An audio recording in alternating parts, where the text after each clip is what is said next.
Hello, everyone, and welcome back to the latest edition of the Jacob Elyachar Podcast. I'm your host, Jacob Elyachar, the chief content producer and writer of jakestake.com, a pop culture entertainment news website. I am so thrilled because today's guest is a singer, dancer, and choreographer. As of this recording, he has over 29,000 Facebook fans, 116,000 Instagram followers, and not to mention 718,000 TikTok followers. And also he is celebrating his 10th anniversary on YouTube this year. And so far his videos have accumulated over 3.8 million views as of this recording. So please help me welcome Frankie Zulferino. Thank you so much, Jacob. Thanks for having me. Appreciate it. And thank you for the big intro. You're so welcome, Frankie. And thank you so much for taking time out of your schedule to talk with me today. I really appreciate it. No, of course. Alrighty, guys. So for those of you who don't know, Frankie and I corresponded 2 years ago on jakes-jake.com. You can read that interview after this podcast. So, Frankie, it's been almost 2 years since we last corresponded. So what have you been up to since the last time we spoke? Oh, my goodness, so much. Well, rearranging my life because, the world is just changing so much and entertainment is changing so much. And you have to really keep up with really staying relevant, and I'm not a person, like, I hate saying following the trends because I am a kind of person that's a believer in, like, you have to be your own trend and be you know what I mean, and sell yourself. But at the same, in the same sense, we do live in a world where, numbers, they are important, and especially for my career, and,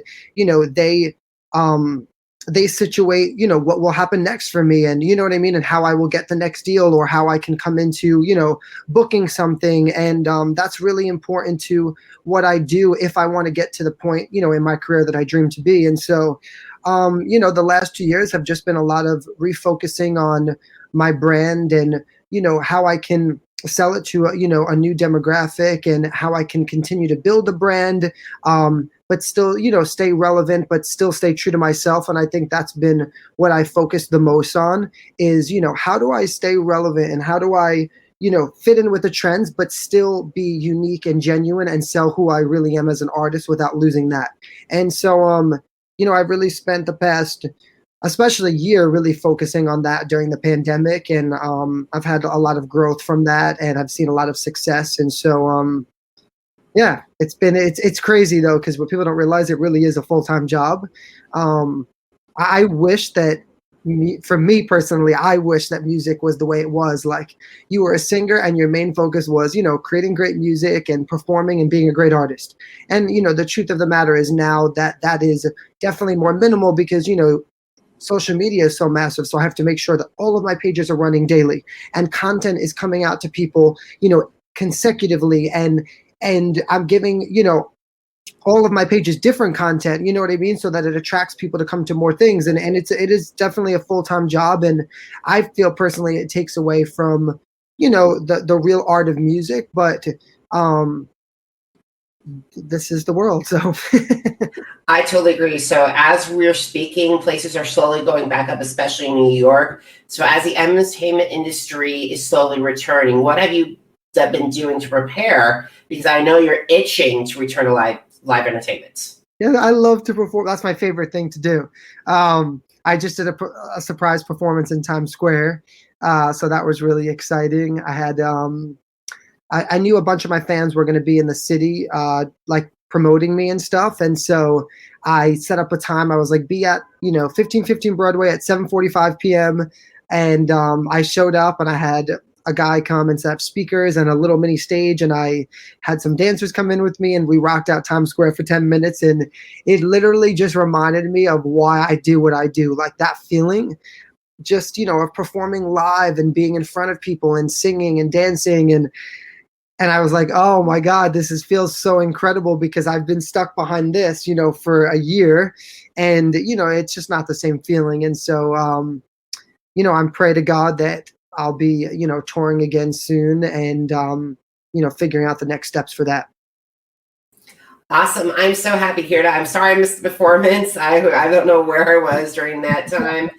However, what I've been truly enjoying are your tribute music videos. You paid homage to Janet Jackson and Neo, but also, however, for me, your Paula Abdul video rocked. So can you please describe the creation process to these tribute videos from conception to release? So the reason I do a lot of the tribute videos, one is though they really are the artists that have inspired me. So it is genuine and I actually do enjoy doing it. But two, and again, this is not to down anybody else, but this is just for me as an artist. I love artists who are performers. Like that's what I attach to. I feel living in the world that we live in right now, it's very rare that you're going to see performance type of artist emerge, because being a performance artist is very difficult to go viral on the internet, because it does take a lot of money. It does take a lot of dancers. It does take a lot of, a team of people. It takes a big push. It just does, because it's a massive project that you're trying to, it only works if it's done the correct way, if that makes sense. A lot of people will say to me, like, get rid of the costumes or get rid of the dancers. I can't do a tribute to Paula Abdul without all of that, because it just wouldn't be the same, because that doesn't make any sense. And so, I love doing the tribute videos because I feel, for me as an artist, I want people to see me in that light. I want to be, an entertainer. I want, the whole package and the whole show. And that's where I want people to see me. So I do it really as for both reasons. One, I love to pay tribute to the artists who have inspired me. But two, I want the audience to watch me in the light that I want them to see me in, because in the big picture, that's the kind of performance I would want to do, like at the Grammys or something one day. And so what I do basically when I go into the tributes is I try to be realistic, because I don't have millions of dollars. And a lot of these tribute videos are done with the help of friends and family. Like all of my outfits and my costumes and my looks, like they're made by me, my sister, my friends. All the dancers in the video are primarily people that I know. I try to get locations that aren't crazy expensive. I try to do a lot of I try to do a lot of things that'll give the grand aspect, but not for the kind of money that it really cost. And so that's always the first part of it, is to be realistic, because of course, when you're paying tribute to like Janet Jackson, I want to do so much more, but I have to be realistic of what's still going to look amazing. And so my main focus is always the songs and the choreography. I want to pick, the records I feel are going to fit together in a 5-minute medley. I want to rearrange them to still make them feel the way that you loved them originally, but I want to put a little twist to them so that it, puts my little, stamp on it as well, and makes it unique for a new generation. And then from there, I kind of go into just working with, whether I'm working with a choreographer or I'm doing it myself, is, getting all the layout of the whole piece together. And then I'll work with another friend who like does band arrangements and have him do a live, version of it over the tracks that I've made. And I'm very specific. I work on every detail, from the music to the choreography to the looks to the locations, up until the color of lipstick that would be on, one of the dancers. I'm so specific with every detail of how I put it together. And so, and then when it's all over, I just pray it's going to be good and people are going to like it. I got to tell you one thing. All that consistency has paid off. I got to say, I am so proud. When I was so surprised and happy that Paula, you include that not only that Paula saw it, but you included her message to you in that medley before the music video. So what did Paula's comments mean to you? Well, I'll tell you the truth. So I shot a 30-second TikTok video for Paula Abdul, and they reached out to me after that about doing this medley. So I always knew the whole time when I was making this medley, that I had her support on it, because her team had reached out to me. And so I really was concerned about making it amazing, because I'm like, okay, now I have to be on my shit. Like, this needs to be incredible. And I sent them over the video and they were like, oh my God, she loves it. She's freaking out. And when she sent me back the comment, the video, it did mean a lot to me, because, you have to remember, like when I was, a 12, 13-year-old kid, dancing before, guys dancing was even really popular. Paula Abdul was an artist that I looked up to and watched her videos and looked at her choreography. And I used to do like dance competitions when I was younger, and literally Cold Hearted Snake was one of the first dances I did. And so to be doing it, 20 years later, 15 years later, and, and for Paula Abdul and having her stamp on it it's crazy, right? Like when you look at it like that, my life feels like it came into full circle. And, I just feel like I was a kid who had a dream, and like that moment made me feel like, wow, like I've made it to a certain point. You know what I mean? Like Paula Abdul, at the end of the day, she's an icon and, a Grammy Award, winning artist. And, to have her say that she thought I was amazing and that my work was amazing, means the world to me, because she doesn't have to do that or have to say that.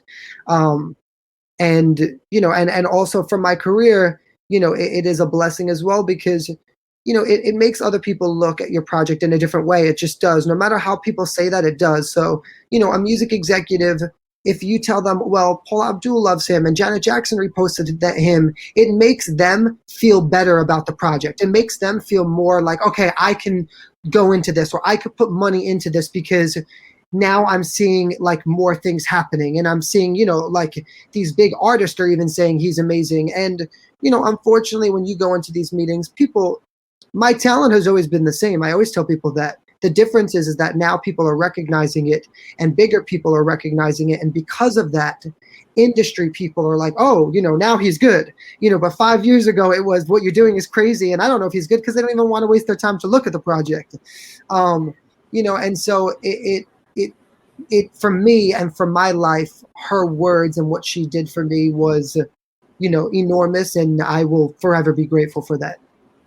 And I'm glad you said that, because the thing is, there's not a lot of really good performing dancers, choreographers, singers, performers from our generation. I can only think of on top of my head from our generation specifically. The names are like Travis Wall, Mark Ballas, Derek Huff, and I'm going to put you in there as well, in the mix as well. Oh, thank you. And there's not a lot of people. I'm being honest, because all four of you are phenomenal at what you do. All four of you have brought the art, have represented our generation very well.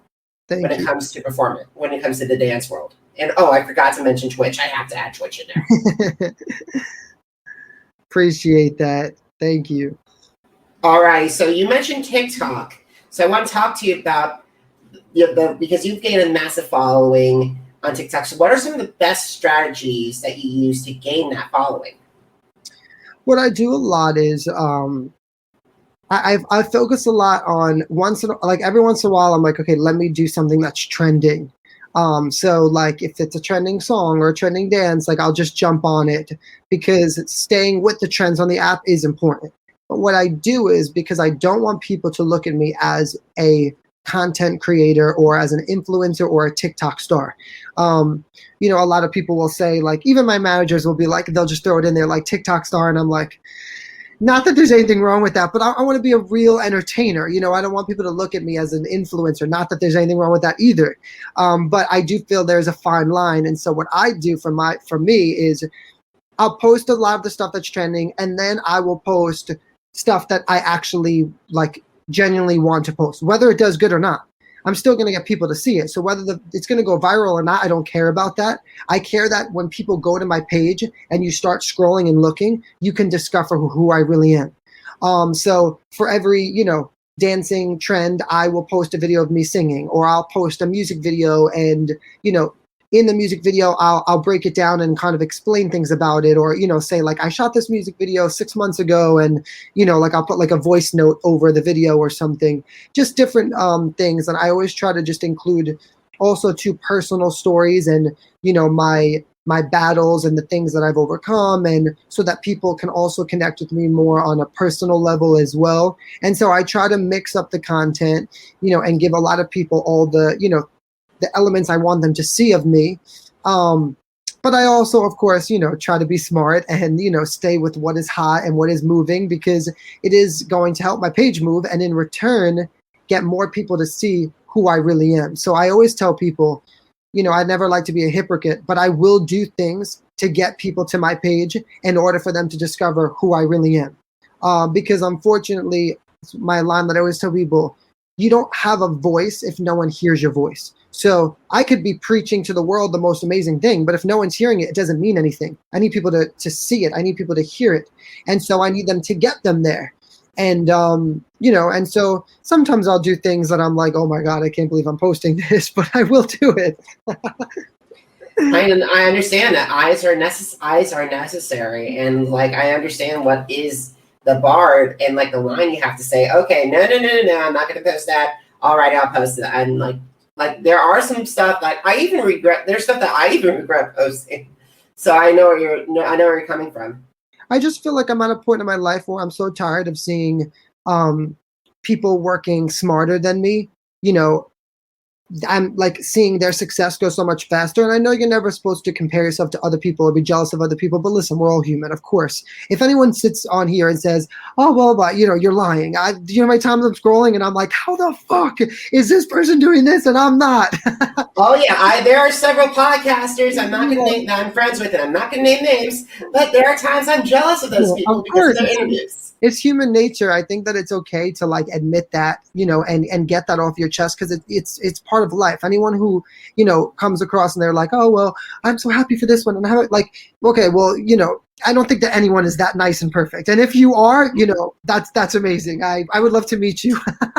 But I think that, I've noticed that, and again, like you're saying, I don't want to say names, but there are people, right, who have never sang a day in their life. Right? Like you've never sang a day in your life. You've never worked on your craft like I have. You haven't done it since you're 10 years old, right? But they've built, a massive following, doing trends and silly things, whatever it is, right? And now you have 5 million people watching you, right? And you put out a song and all of a sudden your song is on the Billboard charts and you're getting all this recognition, right? And now I know exactly what you're talking about. I've been working since I'm 12, right? And killing myself to be a great artist and working on my, vocals and working on my performances and working on, being what I thought it took to be an amazing artist, right? And what happened was because I wasn't online or because I wasn't smarter, right?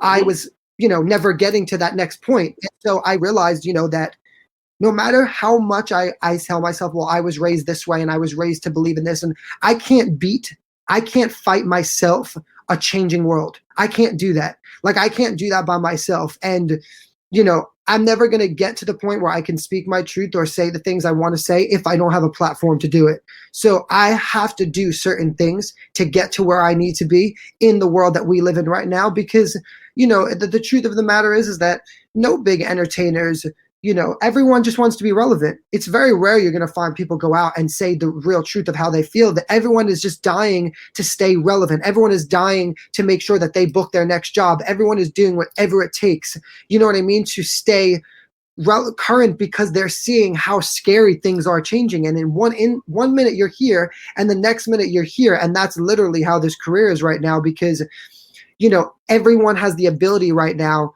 to make it. It doesn't even matter if you're talented or not. We have one click of a button and you can go online and post all day and post whatever you want and billions of people can possibly see that. And, that's the kind of world that we're living in right now. There is no separation between like, I'm an influencer or I'm a performer and I am an artist. We're all like in the same kind of thing together now. It's one big kind of, circle of it. And so, as I've realized that more and more, I was kind of just like, I need to do what I've got to do to get where, I want to be in this career. And I have to be smarter and stop working so hard and work smarter, because that was my biggest mistake. It really was. I agree. We all have to work smarter. I definitely agree with you on that. I've got to talk to you about your covers because Sam Smith's Too Good to Goodbyes, Adele's Hello, and then the Michael Jackson's Your Simplest to Cover, Michael Jackson's Man in the Mirror, I really enjoyed those covers. So do you enjoy those covers? I love doing I do love doing covers, actually. A lot of people, I don't like to do them too much because, again, of course, I want people to remember me for my songs and not for me singing someone else's. And that's also I tell people like a fine line is that you also don't want to be people who consider you a cover artist. So like you have to worry about that as well. But if we don't sing covers, right, like how do you get people to discover who you are, right? Because no one's going to search Frankie Zulferino hit that, but they will search Michael Jackson Man in the Mirror and maybe my video will come up. And so, of course, again, I do that for both reasons, but I do always pick songs that I genuinely want to sing.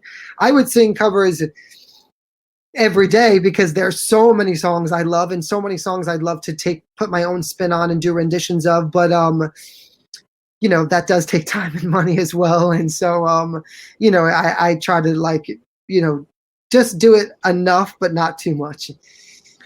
I totally agree with you on that. You mentioned Hit That. I got to talk to you about that. It's a collaboration with the Universal Group recording artist Melii.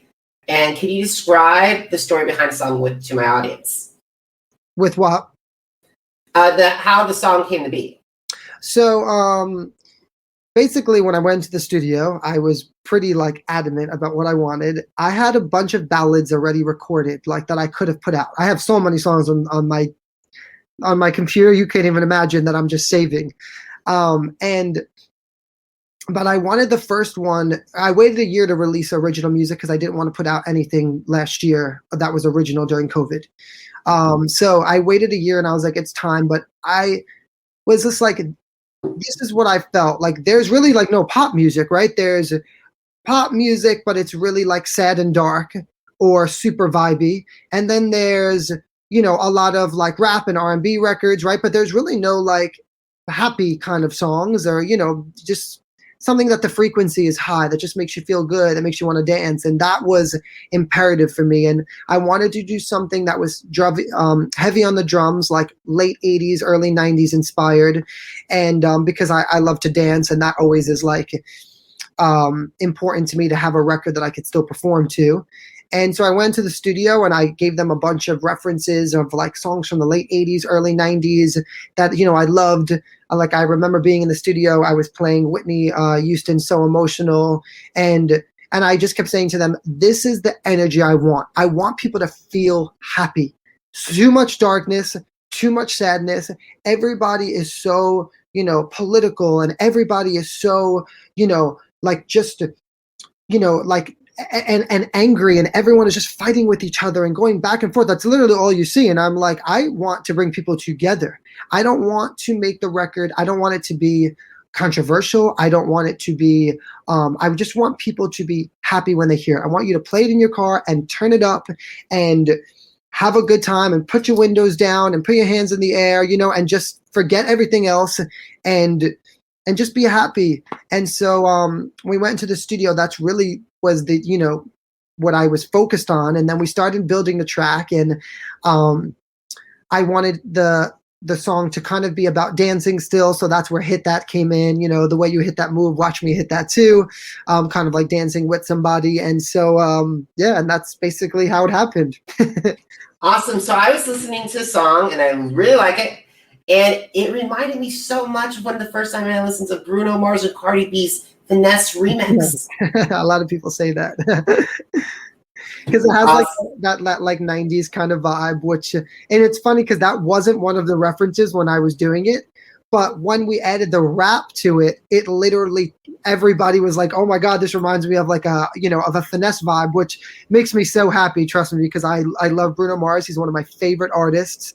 I think he's absolutely exceptional, hands down one of the best artists of this generation, vocally, performance, like just a massive idol. And I think that I literally think he's incredible. So to have my record even in that land or people compare it to that is an honor to me. I totally agree. Bruno Mars is one of our generation's best when it comes to all-around performers. And it sounds like I think you and Bruno Mars would definitely do a great record together. Oh, I would lose my mind. Awesome. I would lose my mind. Awesome. So besides Bruno, who are the dream collaborators, other singers, other songwriters, and producers that you would like to work with in the future, and how would they enhance your sound? Oh my God, it's crazy. So many people. Janet Jackson for sure. That is like my top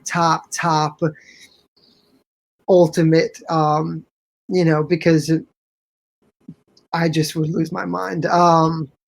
Janet Jackson. I would love to do something too with Jennifer Lopez. I want to do like a Latin type of record. I think that would be super fun, and I want to I would love to branch into that market because I love Latin music and stuff, and so I think that would be amazing too. As far as producers, it's so funny because I'm always two of the main producers that would be a dream for me to work with would be Jimmy Jam and Terry Lewis, who did all of Janet's records. And so, because that is my vibe in essence and what I love so much. So that would be a ultimate dream and collaboration to be able to get into the studio with them one day. I can see that happening because Jimmy Jam and Terry Lewis did a phenomenal job. I would love to see you and Jan do Black Cat justice. Same. I think that they understand what I want, and that's very difficult for a lot of producers now, because a lot of producers now, everything's done on the computer, and I understand because they everything is a little bit more vibey and turned down, and I want to turn everything up. I want everything to push up. I want to bump everything. I want everything to rock. I want it to be explosive. I want horns in my records. Because I love, I love that feeling. And so that would be a dream come true for me. Awesome. Okay, so we got to start winding down our conversation. So if you had any advice to performers who want to advance their career in the entertainment industry, what advice would you share with them? Focus on your fans. Focus on building a real, true, genuine fan base. To me, that has been the key to my success. At the end of the day, I use this line all the time. No music industry exec, right? You could tag music industry execs in every one of your posts. You can say, sign me, right? But in the real picture, there's power in numbers. And having people behind you is way more powerful than having one person in front of you. And so, I always tell people you got to focus on building fans, because why would you put out music if you don't have people to listen to it, right?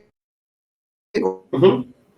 Why now? Because if there's no one to watch it, and who's coming to see your concert, and who's going to buy your merchandise? It's real people. Focus on them. Don't focus on trying to impress important people or celebrities or people that you think are going to change your life. Focus on the people that are going to really support you. Focus on the people that are going to be behind you, the whole way. And that, to me, has always been my number one concern. Everyone that knows me knows that. I fight with so many people about it because I'm like, no, I'd rather do this. And they're like, why? I'm like, because it's more important to do this live with my fans than to do that. And they're like, I think that's crazy. And I'm like, I don't. And I, believe that a lot of my success has come from having an incredible fan base and incredible support behind me. And it's also changed people's views on me. It really has. Everyone that has said to me, what you're doing is crazy. What you're going to do is never going to work. What you're trying to sell is old. It's retired. People don't want that. Everybody's starting to change their tune, because as my numbers are growing and as the people behind me are saying, no, this is what I want, I have more power now than they do, because I'm like, okay, well, I don't know what to tell you, because the 700,000 people behind me are all saying that they're in for this. So, I'd rather, for me at least, that's, been the most important thing. And I believe the key to my success, is building a true, genuine fan base. Awesome. Now, this is the most important part of our conversation. Where can my audience find your music and also connect with you via social media? So you can find all of my music on Spotify, iTunes, I think Amazon, everywhere. You just literally search my name, Frankie Zulferino. And then all of my outlets, like my TikTok, my Instagram, is at FJ Zulferino, because my full name doesn't fit. So you could find my socials on there. And and you could search me on YouTube. Just type my name in and you'll find all my videos, and I hope everyone likes them. Awesome, guys. If you missed an episode of the Jacob with Jacob Elyachar Podcast, head to Apple Podcasts, Google Podcasts, Spotify, and Spreaker. Just type in Jake's Take with Jacob Elyachar, JACOBELYACHAR. Also, are you on social media? Because I'm on social media too. Head over to my Facebook, Instagram, Twitter, and YouTube pages. Just type in once again, Jacob Elyachar, JACOBELYACHAR. 2021 has been a huge year for me, Frankie, because it is Jake's Take's 10th anniversary. That's amazing. Absolutely incredible. Thank you so much. To read my original interview with Frankie and also more reviews on some of my takes on Frankie's music, head over to jakestake.com. And guys, please consider heading to PayPal to help keep Jake's Take and my platform up and running.